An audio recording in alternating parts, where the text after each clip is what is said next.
জীবনে বড় বড় খুশির থেকেও ছোট ছোট মুহূর্তগুলো একদিন বড় স্মৃতি ধারণ করে। এটা পরে মনে করে আমরা জীবনে আনন্দ অনুভব করি। So hello everyone, welcome back to my channel.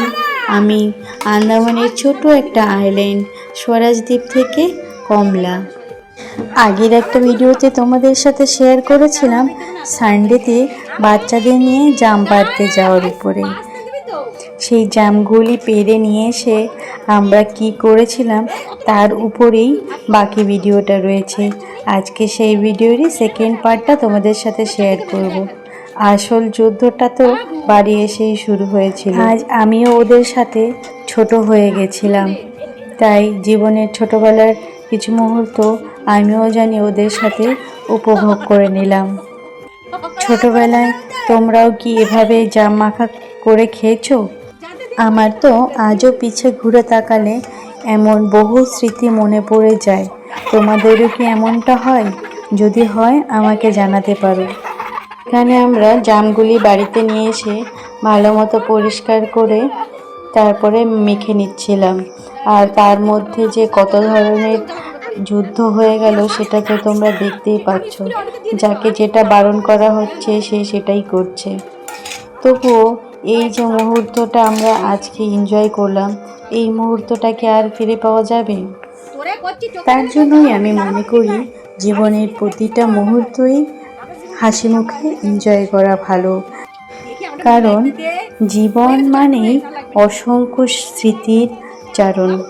সেটা ভালো হতে পারে, খারাপও হতে পারে। ভালো মন্দ নিয়েই মানুষের জীবন। কেউ সব সময় ভালো থাকবে না, কেউ সব সময় খারাপ থাকবে না।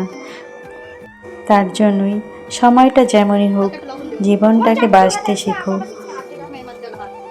আর সবশেষে বলি, আজকের ভিডিওটা তোমাদের কেমন লাগলো? আশা করি ভালো লেগেছে। যদি ভালো লাগে একটা লাইক, কমেন্ট এবং ফলো করে আমাকে সাপোর্ট করতে পারো। সো ফাইনালি আমাদের জাম মাখা রেডি হয়ে গেছে। এখন হলো জাম মাখাটাকে খাওয়ার অপেক্ষা। এখানে বাচ্চারা জাম মাখা শুধু খায়নি, ওরা জামের রিয়েল স্বাদটাকে অনুভব করেছে।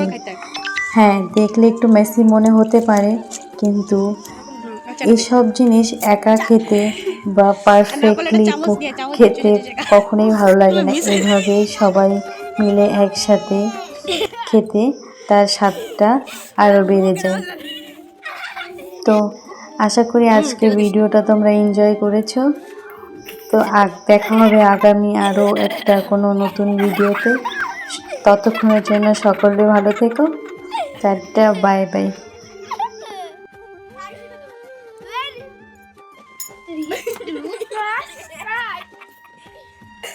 হাসিস না বিষম লাগবে।